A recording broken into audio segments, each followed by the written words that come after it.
S மக்களே, இன்றைக்கி முடிஞ்சது. இன்றைக்கி எபிசோட் முடிஞ்சது. இன்றைக்கி கொஞ்சம் நம்ம தெளிவாகவே பேசுவோம். ஸோ முந்தின நாள் night ticket to finale task 1 நடந்தது இல்லையா? அதில் என்ன ஆரம்பிக்கிறாங்க, நம்ம பார்த்துட்டு இருந்த வரைக்கும் இவர் விக்ரம், சபரி, வினோத் அண்ட் இவங்க சாண்ட்ரா இறங்கியிருந்தாங்க. அடுத்து பார்வதி ஃபவுல் பண்ணி தான் இறங்குறாங்க, காலை தூக்கிட்டாங்க. அதில் வேற அவங்க இறங்கின உடனே வந்து பிக் பாஸ் விளையாட்டு கேட்பார். இந்த மாதிரி இது லைவில் பார்த்தேன், காலை தூக்கடைக்கு தானே பார்வதி அப்படின்னு அவர் விளையாட்டு கேட்பார். உடனே அவங்க ஐயோ பாஸ் நீங்கள் சரியாக பார்க்கலையா, நான் தூக்குனேனா இல்லையான்னு கேட்டு பிக் பாஸே ஒரு வழி செஞ்சு விட்ருப்பாங்க. இவன்கிட்ட போய் ஏன்டா விளையாண்டோன்னு பிக் பாஸ் வருத்தப்படுற அளவுக்கு ஒரு சம்பவத்தை பார்த்து விட்டாங்க நைட்டு. அவங்க தூக்குனது அதனால எனக்கு தெளிவாகவே காமிச்சிட்டாங்க நம்மளுக்கு 1 ஹவரில். அதுக்கப்புறமா இவங்க திவ்யா வந்து முடியலன்னு சொல்லிட்டு இறங்கிட்டாங்க பார்வதிக்கு அப்புறமா. ஏன்னா 3 மணி நேரம் நின்ட்டாங்க. திவ்யாவும் அந்த இடத்துல நல்லா விளையாண்டாங்க. 3 மணி நேரம் நாங்கள் அது கஷ்டம்தான். அதுக்கப்புறம் கமருதீன் டான்ஸ் ஆடுறேன்னு காலை தூக்கிட்டார் போல் இருக்கு. பட் அது ஃப்ரேமில் வந்த மாதிரி தெரியல, பட் தூக்கியிருப்பார். ஸோ கமருதீன் இறங்கியாச்சு. அதுக்கு முன்னாடியே கமருதீன் கை மாற்றிட்டார். ஒரு வீடியோ தூக்கி நம்மளுக்கு வந்து சோஷியல் மீடியாவில் பரவ ஆரம்பிச்சிருச்சு. அது நம்மளுக்கே தெரிஞ்சது, ஏன் பிக் பாஸ் கவனிக்கலன்னு தெரியலை. அதுக்கப்புறமா அரோராவும் சுபிக்ஷாவும் நின்னாங்க. காலையில் 4 மணி வரைக்கும் நின்னாங்க. 6 ஹவர்ஸ். சீரியஸ்லி ஹேட்ஸ் ஆஃப் லேடிஸுங்கிற மாதிரி இருந்தது. அவங்க 2 பேர் கூடயும் விக்ரமும் சபரியும் மட்டும்தான் உட்காந்துருந்தாங்க. மற்ற எல்லா செல்ஃபிஷ் ஆளுங்களும் தூங்க போயிட்டாங்க. ஆனால் அவங்கெல்லாம் தான் வின்னராக இருக்கணும். நீங்கள் ஒரு கூட்டம் பேசிட்டு சுற்றும்.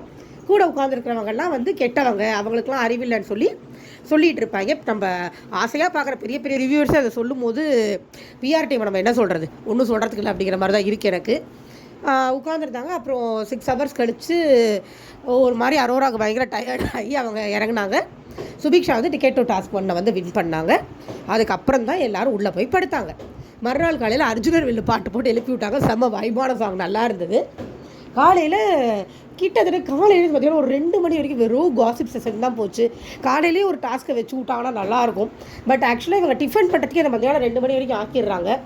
மேபி லேட்டாக எழுப்பியிருப்பாங்கன்னு நினைக்கிறேன் நான். ஸோ இங்கே என்ன ஆச்சு அப்படின்னா, ஒரு பக்கம் கமருதீன் வந்து வினோத் கிட்ட சாண்ட்ரா பற்றி புலம்பிகிட்டு இருக்காரு. நான் இந்த மாதிரி இவங்க பிஆர்டி வச்சுட்டு வந்திருக்கேன்னு சொல்லிட்டாங்க. அவங்க என்னமோ ரொம்ப ஒழுக்கம் மாதிரி பேசுகிறாங்க. அவங்க ஒரு இது ட்ரை பண்ணுறாங்க, அது வேகலை. அது ஆக்சுவலாக உண்மை தான். அவங்க பருப்பு வேகவே இல்லை. விஜய் சேதுபதியும் சேனலும் தேவையில்லாமல் அவங்களுக்கு ஒரு ஐப்பை கொடுத்து கடையை வெள்ளை தூக்கி போட்டு அவங்களை உள்ளே உட்கார வச்சுருக்காங்க. அவங்களோட பருப்பு நூலாக போய் ரொம்ப நாள் ஆகிடுச்சு. அது உண்மை தான் கமருதீன் சொன்னது. இன்னொரு பக்கம் பார்வதி விக்ரம் கிட்ட புலம்பிட்டு இருந்தாங்க. இந்த மாதிரி இவன் இப்படி பண்ணுறான், நான் இவ்வளோ தூரம் பழகினதுக்கு அப்புறமா இவன் வந்து இப்படி எல்லாரும் முன்னாடியே திருப்பி பேசுகிறான், அம்மாவும் வந்து ஒதுங்கி இருக்க சொன்னாங்க. அப்படிங்கும்போது ஆக்சுவலாக விக்ரம் கரெக்டான அட்வைஸ் கொடுத்தாரு. நீ இங்கே எதுவுமே பண்ணாத, வெளியில் போய் பார்த்துக்கோ. அவன்கிட்ட ஒரு நல்ல சைடும் இருக்குது, அதை பார்த்தா நீ லவ்ன்ற மாதிரி போயிருக்க. பட் அதை இங்கே வச்சு உங்களால் பண்ண முடியாது, வெளில போய் பார்த்துக்கோ. இப்போ கேமை விளையாடுன்னு ரொம்ப அழகாக ஒரு அட்வைஸ் கொடுத்து அப்புறம் அவரோட சைடே அவர் சொல்லிருந்தாரு. நானுமே வந்து திவ்யா கிட்ட அப்படி கோவப்பட்டு கத்திருக்கூடாதான், பட் அவங்க கேட்கவே மாட்டேன்றாங்க, என்ன தான் பண்ணுறது, அந்த ஃப்ரஸ்ட்ரேஷனில் தான் நான் சொன்னேன் அப்படின்னு. நான் ஏற்கனவே சொல்லிட்டேன், விக்ரம் செஞ்சது எல்லாமே ஃப்ரஸ்ட்ரேஷனில் செஞ்சது. அந்த ஃப்ரஸ்ட்ரேஷனுக்கு அவ்வளோ தூரம் கொண்டு போய் தள்ளினது திவ்யாவோட பயங்கர அடமெண்ட்டான ஒரு மாதிரி ஒரு அக்ரெசிவான ஒரு ஆக்டிவிட்டி தான். வாக்கிங்லாம் பண்ணிகிட்டு இருந்தாங்க திவ்யா. இது எல்லாத்தையும் விட்டுட்டு விக்ரம் பண்ணுறது மட்டும் தப்புன்னு எல்லோரும் சொன்னால் என்னால் ஒன்றுமே பண்ண முடியாது. ஓகேவா? ஸோ இதுக்கப்புறமா இது முடிஞ்சது. ஒரு வழியாக டாஸ்க் வருது. மத்தியானம் 2 மணிக்கு வந்தது டிக்கெட் டு ஃபினாலே டாஸ்க் 2. இந்த டாஸ்க்லையும் வந்து எல்லாருமே நல்லா தான் விளையாண்டாங்க, பார்வதி கமருதீனை தவிர. அண்ட் வினோத்தும் தான். வினோத்துக்கு எப்போ பாரு ஒரு ஃபவுல் கேம் பண்ணிட்டு நான் பண்ணலன்னு சொல்கிறதே தான் அவருக்கு வேலை. அவருக்கு வேறு எதுவுமே தெரியாது. சீரியஸாக வராங்க, 9 பேரும் வெளியில் வராங்க.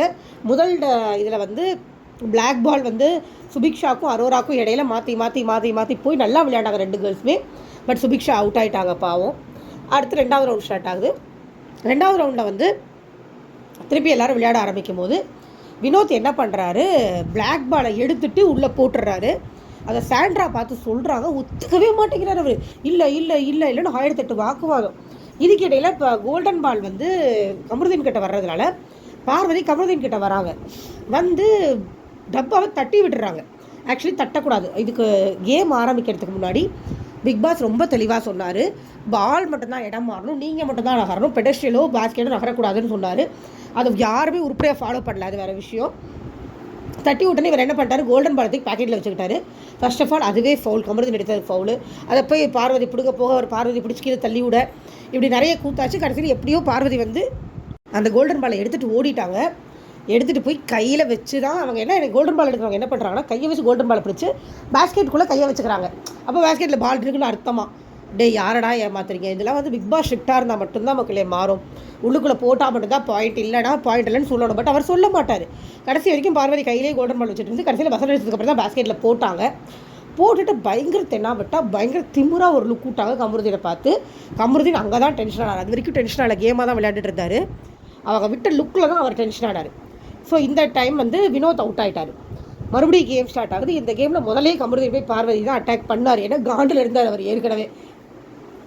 ஸோ இந்த மாதிரி அட்டாக் பண்ணும்போது என்ன ஆச்சுன்னா, அகெயின் அவங்க 2 பேருக்குள்ள வாக்குவாதம் நடக்குது. திருப்பி கேம் ஆரம்பிக்கும் போது என்ன பண்ணுறாரு, இதே மாதிரி கமருதீனும் கையில் பேக் பால் எடுத்துட்டு உள்ளே போட்டார். ஆனால் அவர் திருப்பி தேடினார் பிளாக் பால், அவருக்கு கிடைக்கல. அதுக்குள்ளே பசர் அடிச்சிருச்சு. 4 மினிட்ஸ் என்னமோ கணக்கு வச்சு போட்டிருப்பாங்க போல் இருக்குது. பட் இங்கே வந்து பிக் பாஸே ஒரு ஏமாத்த வேலை பார்த்தாரு நான் சொல்கிறேன். இந்த மாதிரி ஆன உடனே என்ன ஆச்சு, அதுக்கு முன்னாடி பார்வதி ஒரு ஃப்ராடு வேலையை பார்த்துருக்கும் போல். ஒயிட் பால் கலெக்ட் பண்ணும்போது 4 பால் எடுத்துகிட்டு உள்ளே போட்டுருக்கு. அதையும் பிக் பாஸ் கவனிச்சிட்டாரு. அது சபரியும் கவனிச்சு சொன்னார். ஸோ என்ன ஆச்சு, பார்வதி ஃபஸ்ட்டு கமருதீன் வந்து இதை வந்து பார்வதி அதை வந்து கவனிக்கலன்னு நினச்சிட்டு பயங்கர தென்னாவட்டா நின்றுட்டு இருந்துச்சு. கமருதீன் வந்து எடுத்து போட்டோடனே கமருதீன் எலிமினேட் ஆனோடனே மூஞ்சியில் அவ்வளோ ஒரு சந்தோஷம், பார்வதி மூஞ்சியில் அப்படி ஒரு சந்தோஷம். என்ன ஆச்சு, கடைசியில் பிக் பாஸ் வந்து பார்வதி எலிமினேட் ஆனோடனே புஷ்ஷுன்னு போயிடுச்சு.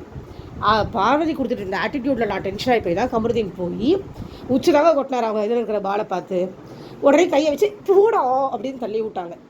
இது லவ் பண்ணுறாங்க இல்லை ஒரு நல்ல ரிலேஷன்ஷிப்பில் இருக்காங்க போது அந்த அடி தப்பே கிடையாது. ஆனால் அவுட் ஆஃப் ரிலேஷன்ஷிப் வந்ததுக்கப்புறமா கையை வேலை வைக்கக்கூடாது. எந்த ஒரு வேலை கை வைக்கிறாங்க அது இன்சல்ட்டிங்காக தான் நான் இருக்கும். நான் கமருதீனுக்கு சப்போர்ட்லாம் பண்ணலை. ஆனால் பார்வதி ஆக்ஷன் சரியா இல்லை அப்படிங்கிறத நான் சொல்ல வரேன். கமருதீனுமே மோசம் தான்.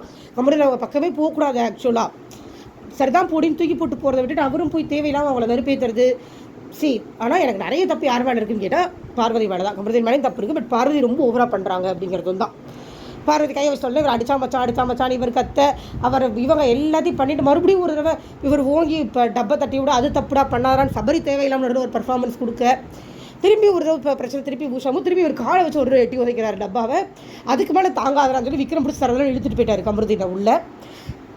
இங்கே வெளியில் பார்வதி வந்து உடனே விக்டிம் கார்டு தூக்கிடுச்சு. நான் என்னடா பண்ணேன், அவனை 2 தடவை அடிச்சிருச்சு. ஆனால் நான் என்னடா பண்ணேன் அவனை நான் கற்றுனேன். ஏன்னா நீ ஒன்றும் பண்ணல பார்வதி, சாண்ட்ரா நீ ஒன்றும் பண்ணல பார்வதி. ஆக்சுவலாக சாண்ட்ரா பார்வதிக்கு வேணும்னே தான் கொடி பிடிக்கிறாங்க. பார்வதியோட ஓட்ஸ் வேணும். பார்வதிக்கு ஹெவி பிஆர் டீம் இருக்குதுன்னு சொல்லி சாண்ட்ராவுக்கு தெரியும். சாண்ட்ரா ஒரு வேளை பிஆர் டீம் வைக்கலன்னா அவங்களுக்கு ஓட்ஸ் வரக்கூடிய ஒரே மார்க்கம் பார்வதி தான். பார்வதி மூலமாக தான் சாண்ட்ராவுக்கு ஓட்ஸ் வந்தாகணும், பார்வதி ஃபேன்ஸ் மூலமாக தான். அதனால தான் பார்வதி என்ன பண்ணாலும் பரவாயில்லன்னு சாண்ட்ரா கொடி பிடிக்கிறாங்க. நியாயப்படி பார்த்தா இவங்க 2 பேருமே தப்பு தான். நம்ம கமருதீன் பார்வதியில் யாரையுமே நம்ம நியாயம்லாம் சொல்ல முடியாது. உள்ளுக்குள்ளே போய் வினோத் மண்ணாங்கட்டி மாதிரி ஒரு அட்வைஸ் கொடுத்தாரு. பார்வதி அடிச்சா அவனை திருப்பி அடிக்கணும்டா அப்படின்னாரு. ஐயோ 2 கட் கொடுத்துருவாங்க அப்படின்னு விக்ரமும் கமருதீனும் கத்துறோன்னே இல்லை கேட்கணும்னு சொல்ல வந்தேன் அப்படின்னு சமாளிச்சிட்டாரு. அகெயின் ஸோ இவங்க எல்லாம் டிஸ்குவாலிஃபை ஆகிட்டாங்க. மறுபடியும் கேம் ஸ்டார்ட் ஆகுது. இந்த டைம் வந்து அரோரா கிட்ட பிளாக் பால் வருது. அரோரா வந்து கொஞ்ச நேரம் விக்ரம்கிட்ட போட்டு பார்த்தாங்க. முடியலன்னு என்ன பண்ணிட்டாங்க, பிளாக் பால் எடுத்துகிட்டு போயிட்டு அதை போடாமல் விவரமாக விக்ரம்கிட்ட இருந்து கோல்டன் பாலை தூக்கிட்டு வந்துட்டாங்க. தூக்கிட்டு வந்து 2டையும் வச்சுக்கிட்டு அவங்க விளையாண்டதுனால அவங்க நிறைய பாயிண்ட்ஸோடு வெளியில் போனாங்க. நிறைய பாயிண்ட்ஸோடு அவுட் ஆகி வெளியில் போனாங்க அரோரா. திருப்பி அகெயின் கேம் ஸ்டார்ட் ஆகுது. அகெயின் பிளாக் பால் வந்து திவ்யா கிட்ட வருது. திவ்யாவுக்கும் விக்ரமுக்கும் இடையில நிறைய போச்சு. பிளாக் பாலை மாறி போட்டு விளையாண்டு கடைசியில் திவ்யா அவுட் ஆனாங்க. இது எல்லாத்துக்கும் இடையில வினோத் வந்து அரோரா கிட்டையும் திவ்யாட்டையும் மாற்றி விக்ரம் இதில் போடுங்க. அவருக்கு எதுக்கு அவ்வளோ எனக்கு புரியவே. நாங்கள் அத்தனை பேர் விளையாடுறாங்க, விக்ரம் மட்டும் வினோத் டார்கெட் பண்ணிகிட்டே இருக்காரு. ஆனால் விக்ரம்க்கு எதிரில் விக்ரம் வந்து நேற்று வினோத் ஒரு வார்த்தை சொல்லிட்டாரு. சுபிக்ஷாவை நீங்கள் வந்து இந்த கம்யூனிட்டிலாம் வரேன்னு சொல்லி வினோத் சிறப்பு நீங்கள் சொன்னது ஹார்ஷாக இருந்ததுன்னு சொல்லிட்டாரு. அந்த வெஞ்சன்ஸை மனசில் வச்சுக்கிட்டு விக்ரமை எப்படியாவது அவுட் ஆக்கிடணும்னு வினோத் அவ்வளோ போராடுறாருங்க சீரியஸாக. இன்றைக்கி நீங்கள் லைவ் பார்த்துருந்தீங்கன்னா தெரிஞ்சிருக்கும். நான் மற்றவங்கள மாதிரி சும்மா நடக்காத வந்து லைவில் பார்த்தேன்னு சொல்லலை, நான் உண்மைதான் சொல்கிறேன். விக்ரம் இதில் போடுன்னு அரோராக்கும் திவ்யாவுக்கும் அவ்வளோ கத்திட்டே இருக்கார். விக்ரமை தோக்கடிக்கணும்னு சீரியஸாக பயங்கர வெஞ்சன்ஸ் இருக்கிற ஆள் வினோத். டாக்ஸிசிட்டியில் அவருமே மேஜரான ஒரு பார்ட் தான். நான் இத்தனை நாள் பரவாயில்லன்னு சொல்லிட்டு இருந்தேன். இப்போ பார்த்தா அவருமே ஈக்குவலி டாக்ஸிக்காக தான் இருக்கார். ஆனால் டாப்பில் இருக்கார். என்ன பண்ணுறது, ஒன்றும் சொல்கிறதுக்கு இல்லை. மக்களோட ரசனை இப்படி ஆகிடுச்சா இல்லை பிஆர் டீமா என்னன்னு எனக்கு ஒன்றும் சொல்ல தெரில. ஓகேவா. ஸோ ஒரு மாதிரி அடுத்த அரோரா அவுட் ஆகி போயிட்டாங்க, அடுத்து திவ்யா அவுட் ஆனாங்க. ஸோ இவங்க 3 பேருக்கும் இருக்கிறது ஃபைனல் கேம்னு சொல்லிட்டாங்க. இந்த ஃபைனல் கேம் 4 நிமிஷம் நடந்திருக்கணுமா? எனக்கு தெரிஞ்சு இந்த ஃபைனல் கேம் 100% 4 நிமிஷம் நடந்த மாதிரி எனக்கு தெரியல. நான் அங்கே லைவில் டைம் கவனிக்காமல் விட்டுட்டேன். யாராவது பார்த்துருந்தீங்கன்னா சொல்லுங்கள். சாண்ட்ரா வந்து விக்ரம் கிட்ட இருந்த கோல்டன் பாலை எடுத்து அடுத்த செகண்ட் பசல் அடிச்சிருச்சு. ஆனால் அப்போ டைம் முடிஞ்சிருக்குமானா எனக்கு கண்டிப்பாக தெரியல. இல்லை ஒருவேளை அவங்க பாலை கலெக்ட் பண்ணுறதுலேயே மேபி நிறைய டைம் எடுத்துட்டாங்களா, அப்படி எடுத்த மாதிரி தெரியல. மடமடன்னு போய் தான் பால் எடுத்துகிட்டு இருந்தாங்க. எல்லாரும் பால் கலெக்ட் பண்ணி முடிச்சதுக்கப்புறம் தான் சாண்ட்ரா பிளாக் பால் எடுத்து வந்து விக்ரம்கிட்ட போட்டு விக்ரம் இருக்கிற கோல்டன் பாலை எடுத்தாங்க. ஸோ அந்த டைம் முடிஞ்சிருக்குமா அப்படின்னு கேட்டால் எனக்கு தெரியல. அதை சாண்ட்ராவை ஜெயிக்க வைக்கணும் அப்படிங்கிறதுக்காக டீம் பண்ணது மாதிரி தான் எனக்கு தெரிஞ்சது. லைவில் நான் நோட் பண்ணாமல் விட்டுட்டேன் டைமிங்கை. டக்குன்னு முடிஞ்ச மாதிரி தான் இருந்தது. ஸோ முடிஞ்சது, சாண்ட்ரா ஜெயிச்சிட்டாங்க. So Sandra 9 points, Vikram 8 points, Sabari 7 points, அந்த மாதிரி பாயிண்ட்ஸ் கணக்கு வந்தது. சாண்ட்ரா வந்து டாப்பில் இருந்த. இப்போ அதில் வந்து அரோரா தான் வந்து ஆக்சுவலாக இந்த செகண்ட் டாஸ்க் பண்ண முடியல. அரோரா முதல் இடத்துல இருந்தாங்க, திவ்யா செகண்ட் பிளேஸில் இருந்தாங்க. தேர்ட் பிளேஸில் விக்ரம், சாண்ட்ரா, சுபிக்ஷா 3 பேருமே இருந்தாங்க. ஓகேவா? இதுக்கப்புறமா இவங்க சாண்ட்ராவும் பார்வதியும் உட்காந்து கமருதீனை பற்றி அவனும் பயங்கர டெரரிஸ்ட் மாதிரி பண்ணுறான் அப்படி இப்படின்னு பேசிகிட்டு இருந்தாங்க. ஃப்ராடு, ஈகோ, கோலை இதெல்லாம் வந்து கெட்ட வார்த்தையாக நிறைய பேருக்கு நேற்று தெரிஞ்சது. டெரரிஸ்ட் மாதிரி பண்ணுறாங்கிறது ரொம்ப நல்ல வார்த்தையா? பார்வதி பிராண்ட் பண்ணால் மட்டும் அது நியாயமா? விக்ரம் கோவத்தில் விட்ட வார்த்தைக்கு எல்லாரும் நேற்று அவ்வளோ பேசினாங்க, எல்லா ரிவ்யூவர்ஸும் வார்த்தைன்னு. அப்போ பார்வதி விடுற வார்த்தை அது என்ன கணக்கில் வரும் அப்படிங்கிறது எனக்கு தெரியல. இதெல்லாம் டெரரிசம்ங்கிறது இது எல்லாத்தையும் விட சின்ன வார்த்தையா அப்படிங்கிறது எனக்கு தெரியல. ஆனால் பார்வதி அந்த வார்த்தை தான் நிறைய தடவை சொல்லிட்டு இருந்தாங்க லைவில். இவங்கள்ட்ட சாண்ட்ராட்ட பேசும்போது கமருதீனை போட்டு பயங்கரமாக கழுவி ஊற்றிட்டு இருந்தாங்க. உள்ளுக்குள்ளே இவங்க பேசிக்கும்போதும் அதான் பேசிக்கிட்டாங்க. விக்ரம் சுபிக்ஷாலாம் உட்காரும் போதுமே இவ்வளோ டெரராக இவ்வளோ தூரத்துக்கு பிஹேவ் பண்ணியிருக்கக்கூடாது, ரொம்ப எக்ஸ்ட்ரீம் போகிறான் அப்படின்னு. அப்போ சுபிக்ஷா கூட சொன்னாங்க, இந்த மாதிரி நம்ம எல்லோரும் சண்டை போட்டு சேர்ந்துக்கிறோம்ல, இன்றைக்காச்சும் ஒரு நாள் சரியாயிரும் அப்படிங்கும். விக்ரம் சொல்கிறேன், இல்லை திவ்யா கூட எனக்கு வேண்டாம், அதுவும் அந்த பொண்ணு வந்து என்னை பார்த்து பயந்துருச்சுன்னு சொல்கிறாங்க, நான் அந்தளவுக்கு அந்த பொண்ணு பண்ணிட்டேன் போட்டிருக்கு. பட் அவர் அப்படியும் கம்ப்ளைண்ட் அப்படியே தான் வச்சுருக்காரு, அவர் நடிக்கலாம் இல்லை, பேசுகிறத கவனிக்கவே மாட்டேங்கிறாங்க அப்படின்னு சொல்கிறாரு. அப்புறம் என்ன பண்ணுறாரு, தேர்ட் டாஸ்க் ஆரம்பிக்கிறதுக்கு முன்னாடி திவ்யா கிட்ட சொல்லவும் சொல்லிட்டாரு, சாரி நீங்கள் பயந்துட்டீங்கன்னு சொன்னாங்கன்னா, இல்லை உங்கள் சாரி தேவையில்லை. இது திவ்யாவோட ஆட்டிடியூட். அவர் அந்த இடத்துல ஒரு ஃப்ரஸ்ட்ரேஷனில் கத்திட்டார். இவங்க இப்போ இந்த வீட்டில் எப்படி இருக்குன்னா, சாரி கேட்காதவங்கெல்லாம் எப்படி கடந்து போயிடுறாங்க, தப்பை ரியலைஸ் பண்ணி சாரி கேட்குறவங்கெல்லாம் நடிக்கிறாங்க அப்படின்னு வந்துடுது. இது வந்து இது ஒரு வேர்ல்டுக்கே, ஒரு பார்க்குற ஒரு சொசைட்டிக்கே ரொம்ப தவறான ஒரு எக்ஸாம்பிள். ஒருத்தவங்க ஒன்று பண்ணிட்டோம், ஒரு ஃப்ரஸ்ட்ரேஷன் ஒன்று பண்ணிட்டோம், சரி ஓகே பண்ணிட்டோம், நம்ம இதை பண்ணியிருக்கக்கூடாது அப்படின்னு சொல்லி பாதிக்கப்பட்டவங்கள்ட்ட சாரி மனசார சொல்கிறாங்க, மனசார சொல்லலை, அட்லீஸ்ட் அதை சொல்லணுன்ற எண்ணம் வருது இல்லை, அதை பாராட்டணும். அதை விட்டுட்டு அதை சொல்கிறவங்கள கழுவி ஊற்றுறது வெளியில் வந்து சோஷியல் மீடியாவில். இவன் இப்படி தான்ப்பா எனக்கு பண்ணிட்டு சாரி சொல்லுவான்னு நடிப்பான். அதே தப்பு பண்ணிட்டு கடந்து போகிறவங்கள அப்படியே இவங்களும் கடந்துடுறாங்க, அந்த தப்பை மறந்துடுறாங்க. என்ன கேட்டால் நான் விக்ரம் தான் தப்பு சொல்வேன், கடந்து போயிடுறாங்க, மறந்து போயிடுறாங்க. அவரே போய் தேவையில்லாம சாரிலாம் கேட்குறாரு. எப்படி எங்க சாரி கேட்குறாங்க, நல்லவங்கனாலும் வச்சுக்க போகிறதுல அவருக்கும் தெரியும். கனியை தூக்கி வெளில போட்டாங்கல்ல, கனி ரீசெண்டாக நல்லவங்களாக தானே இருந்தாங்க. அப்படி இருக்கும்போது விக்ரமையும் தூக்கி வெளியில் தான் போட போகிறாங்க. ஆப்வியஸ்லி இந்த வீக்கே தூக்கி போட்டுருவாங்களோன்னு எனக்கு தோணுது. அவர் ஓட்டிங்கில் கீழே இல்லை, அவருக்கு கீழே சபரி, சாண்ட்ரா, சுபிக்ஷா எல்லாரும் இருக்காங்க. ஆனாலும் அவரை தூக்கி போட்டுருவாங்களே. அஃபீஷியலில் இவங்க என்ன நம்மளுக்கு கண்கட்டி வித்ததான், என்ன வேணாலும் பண்ணுவாங்க. அவங்களுக்கு விக்ரம் வேண்டாம்னா வேண்டாம், அவ்வளோதான், தூக்கி போட்டுருவாங்க. ஸோ டாக்ஸிக் பீப்புள் தான் வராங்க மேலே. ஒரு என்ன சொல்கிறது, ஒரு ஜென்யூனிட்டிக்கு இங்கே வந்து இதுவே இல்லை. ஒருத்தர் வந்து சாரி கேட்கும்போது அப்போ கூட அந்த கான்வர்சேஷன் இல்லைங்க எனக்கு கஷ்டமாக தான் இருந்தது, நீங்கள் அப்படி பண்ணியிருக்கக்கூடாது, இப்படி கான்வர்சேஷனை வளர்க்காமல் உட்காந்து பேசாமல் தேவையில்லை சாரி. என்ன பதில் இது? இதுக்கு தாயா சப்போர்ட் பண்ணுவீங்க? நான் ஒன்றும் சொல்கிறதுக்கு இல்லை, எல்லோரும் இதுக்கு சப்போர்ட் பண்ணி திவ்யா கையில் கப்பத்தி கொடுத்து தொலைஞ்சிருங்க. பட் இங்கே பாருங்க, நான் திருப்பி சொல்கிற மக்களே, எனக்கு தோன்றது தான் நான் சொல்ல முடியும். இது என்னுடைய ஒப்பீனியன். என் ஒப்பீனியனோட ஒத்து போகிறவங்க பாருங்கள், ஒத்து போகாதவங்க உங்கள் ஒப்பீனியனுக்கு ஒத்து போகிற சேனல் போய் பாருங்கள். அதை விட்டுட்டு என்னைய சேனலை மூடி ரிவ்யூ பண்ணாதெல்லாம் சொல்லாதீங்க, விச் வில் நாட் ஹேப்பன், நடக்காது அது. ஓகேவா? அதுக்கப்புறம் தேர்ட் டிடிஎஃப் டாஸ்க் வருது. நல்லா இருந்தது இந்த டாஸ்க்கு. அதாவது ஒரு பக்கம் இருக்கிற ஸ்பின் மாதிரி சுற்றுற மாதிரி ஒன்று இருக்குது. அதை ஒரு பேஸின் நம்ம வச்சுக்கலாம். அந்த பேஸை சுற்றி கலட்டி எடுத்து ஸ்க்ரூவில் இருக்குது, சுற்றி கலட்டி எடுத்துகிட்டு போய் அந்த பக்கம் திருப்பி சுற்றி மாட்டிட்டு அதில் பசில் அரேஞ்ச் பண்ணணும். ஃபர்ஸ்ட் வந்து சபரி, திவ்யா, அரோரா 3 பேரும் போனாங்க. சபரி முதல்ல முடித்தார், அதுக்கப்புறம் அரோரா முடித்தாங்க, அதுக்கப்புறமா திவ்யா முடித்தாங்க. அடுத்து விக்ரம், கமருதீன் கூட போனது வந்து சாண்ட்ரா. 3 பேருமே ஆக்சுவலி நல்லா விளையாண்டாங்க அந்த கேம். அவங்க 3 பேரும் தான் வந்து போனவங்களில் வேகமாக முடிச்சுட்டு வெளில வந்தவங்க. போன 3 பேரில் ஃபஸ்ட்டு விக்ரம் முடித்தார், அதுக்கப்புறம் கமருதீன், அதுக்கப்புறம் சாண்ட்ரா முடித்தாங்க. 19 மினிட்ஸ்க்கு 3 பேருமே முடிச்சிட்டாங்க. அதுக்கப்புறம் கடைசியாக போனது சுபிக்ஷா, வினோத் அண்ட் பார்வதி. இதில் பார்வதி தான் வந்து பசில் வேகமாக முடித்தாங்க. வினோத் வந்து வேகமாக கல்லிட்டு போய் வேகமாக மாட்டிட்டாரு, பசிலுக்கு 30 நிமிஷம் எடுத்துக்கிட்டாரு. சுபிக்ஷாக்கு 40 நிமிஷம் ஆயிடுச்சு. பட் பார்வதி 17 மினிட்ஸில் முடிச்சிட்டாங்க. ஸோ அகைன் வெளியில் வரும்போது இதில் டாப் ஸ்கோரர் விக்ரம் 8 மினிட்ஸ்லேயும் முடிச்சிருந்தாரு. சபரி 9 மினிட்ஸில் முடிச்சிருந்தாரு. அதுக்கப்புறம் வரிசையாக வந்தாங்க. அண்ட் இப்போ இதில் வந்து Vikram 9 points, Arora 6 points. So Arora already 13 இருந்தாங்க. 13 + 6 19. அதே மாதிரி இவர் வந்து 10 இருந்தார். 10 + 9 19. ஸோ டெக்னிக்கலி அரோராவும் விக்ரமும் இன்றைக்கி 3 டாஸ்க் முடிஞ்ச நிலையில் டிக்கெட் டு ஃபினாலில் ஃபர்ஸ்ட் பிளேஸில் இருக்காங்க. சின்சியராக விளையாண்டு ஃபர்ஸ்ட் பிளேஸில் இருக்காங்க. வாய்ச்சவடால் அடிக்கிறவங்கள நான் என்ன சொல்கிறது, எனக்கு புரியலை சீரியஸாக. வாய்ச்சவடால் அடித்தவங்களாம் மேலே இல்லை. இதில் சுபிக்ஷா அழுததை பார்க்கும்போது எனக்கு உண்மையிலேயே பாவமாக இருந்தது. ஏன்னா அந்த பொண்ணு முதல் டாஸ்க் அவ்வளோ சின்சியராக விளையாண்டு பாவம் ரொம்ப கைவலி சுபிக்ஷாவுக்கு. காலையில் ஃபுல்லாக சுபிக்ஷாவாலையும் அரோராவாலையும் இடது கையை தூக்கவே முடியல. அதனால மட்டுமே அவங்களால இன்றைக்கி டாஸ்க்கை பெருசாக பெர்ஃபார்ம் பண்ண முடியலை கைவலினால்.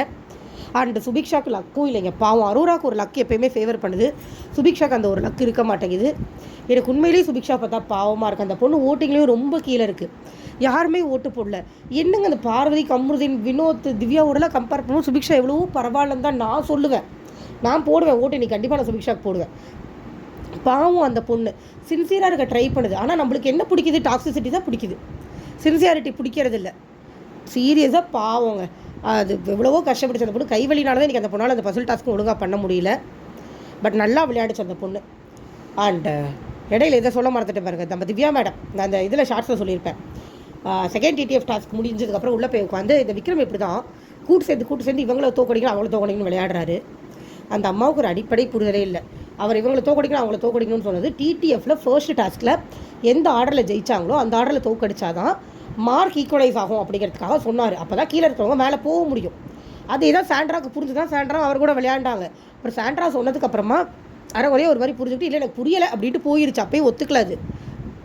இதே சாண்ட்ரா என்ன சொல்கிறாங்க, போய் பார்வதியில் உட்காந்துக்கிட்டு அந்த ஆர்டரில் தானே விளையாண்டுட்டு இருந்தாங்க, ஆனால் கடைசி 3 பேர் இருக்கும்போது சபரியை தானே போய் விக்ரம் நோண்டிருக்கோம், என்னையா நோண்டுறாரு. விக்ரம் போய் சாண்ட்ராவை நோண்டினாரா? எனக்கு புரியவே இல்லை. சாண்ட்ரா தான் விக்ரம் கிட்டே போனாங்க. நான் எப்படி பார்த்தா சாண்ட்ரா தான் சபரிக்கிட்ட போயிருக்கணும். ஏன்னா சபரி தான் தேர்டு, விக்ரம் தான் செகண்டு, இவங்க தான் ஃபஸ்ட்டு இல்லையா? சாண்ட்ரா சபரிக்கிட்ட போகாமல் விக்ரம் கிட்ட வந்துட்டு உட்காந்துக்கிட்டு அப்படியே பிளேட்டை மாற்றி போட்டு விக்ரம குறை சொல்கிறாங்க. இப்போ இதை யாருமே எந்த ரிவ்யூவரும் பேச மாட்டாங்க. பேசுகிறேன் நான் பைத்தியக்காரியாக தெரியுறேன். அவங்க தானே எடுக்கணும், அவங்ககிட்ட தான் பிளாக் பால் இருந்தது, அவங்க தான் கோல்டன் பால் எடுக்க போனாங்க. அவங்க ஏன் விக்ரம் கிட்ட வந்தாங்க? சபரிக்கிட்ட தானே போயிருக்கணும். நியாயப்படி பார்த்தா சபரிகிட்ட இருந்தது கோல்டன் பால், ஆனால் அவங்க அதை விட்டு போட்டு விக்ரம்கிட்ட இருக்கிற கோல்டன் பாலுக்கு தான் வந்தாங்க. இவங்க விக்ரம குறை சொல்கிறாங்க, என்னை நோன்னா அப்படின்னு. எனக்கு என்னத்தை சொல்கிறது, ஏதோ ஒரு குறைய சொல்லி பொய்யா சொல்லி விளையாண்டு பழகிட்டாங்க. அது மாறப்போகிறதில்ல இல்லையா, அது அப்படியே தான் போகும். மக்களை நான் திரும்பியும் சொல்கிறேன், எனக்கு இவங்க ஃபேவரட் இல்லை அப்படிங்கிறதெல்லாம் கிடையாது. மேலே இருக்கிற வினோத், திவ்யா, பார்வதி, கமருதீன் இவங்க 4 பேருமே டாக்ஸிசிட்டியோட உச்சம். ஒரு சொசைட்டியில் எப்படிப்பட்ட மக்களோடு நம்மளுக்கு வாழ்கிறது கஷ்டம் அப்படின்னு ரெப்ளிகா பண்ணுறவங்க இவங்க 4 பேர். இதுக்கு கீழே இருக்கிறவங்க சபரி, விக்ரம், அரோரா, சுபிக்ஷா இவங்க 4 பேர் கூடயும் நீங்கள் வாழலாம். டாக்ஸிசிட்டி கம்மியாக இருக்கும், டிப்ளமேட்டிக்காக இருக்காங்க, கண்டிப்பாக டிப்ளமேட்டிக்காக இருப்பாங்க. மூஞ்சியில் அடித்த மாதிரி நெத்தியில் அடித்த மாதிரி பாயிண்ட் பேச மாட்டாங்க. ஆனால் மேலே இருக்கிறவங்களும் அந்த மாதிரி பாயிண்ட்டை கரெக்டாக பேசுறது இல்லை. அவங்க இஷ்டத்துக்கு அவங்களுக்கு தகுந்த மாதிரி செல்ஃபிஷாக அவங்கள நியாயப்படுத்திக்கிற மாதிரி உண்மையை மறைச்சி பொய் தான் பேசுகிறாங்க. அப்படி பொய்யை பேசிகிட்டு இருக்கிறத விட டிப்ளமேட்டிக்காக யாருக்கும் வழி இல்லாமல் இருந்துட்டு போகிற இவங்க 4 பேர் எனக்கு பெட்டர்னு தோணுது. மேலே இருக்கிற 4 பேரில் யார் ஜெயித்தாலும் சீசன் 6 ரிப்பீட்ஸ் அப்படிங்கிற மாதிரி தான் எனக்கு இருக்கும். என் கூட கருத்து ஒத்து போகிறவங்க நம்மளுக்கு சப்போர்ட் பண்ணுங்கள், ஒத்து போகாதவங்க தயவு செஞ்சு உங்களுக்கு ஒத்து போகிற சேனலில் போய் பார்த்துக்கோங்க. என்னோடய சேனலில் நான் போடுற ரிவ்யூவில் என்னோடய கருத்தை தான் சொல்ல முடியும், வேறு யாரோட கருத்தையும் சொல்ல முடியாது. இது என்னுடைய கருத்து, அவ்வளோதான். நம்ம நாளைக்கு சந்திக்கலாம். இன்றைக்கி ரொம்ப நல்லா இருந்தது ஆக்சுவலாக ஷோ. நாளைக்கும் இதே மாதிரி தயவு செஞ்சு காலையில் டிடிஎஃப் போட்டிருக்கேன் வேண்டிக்கிட்டு இன்றைக்கி இதோட நம்ம ரிவ்யூ முடிச்சுக்கலாம். உங்களுக்கு பிடிச்சிருந்ததால் லைக் பண்ணி, ஷேர் பண்ணி, சப்ஸ்கிரைப் பண்ணி சப்போர்ட் பண்ணுங்கள். Thank you so much. பாய்.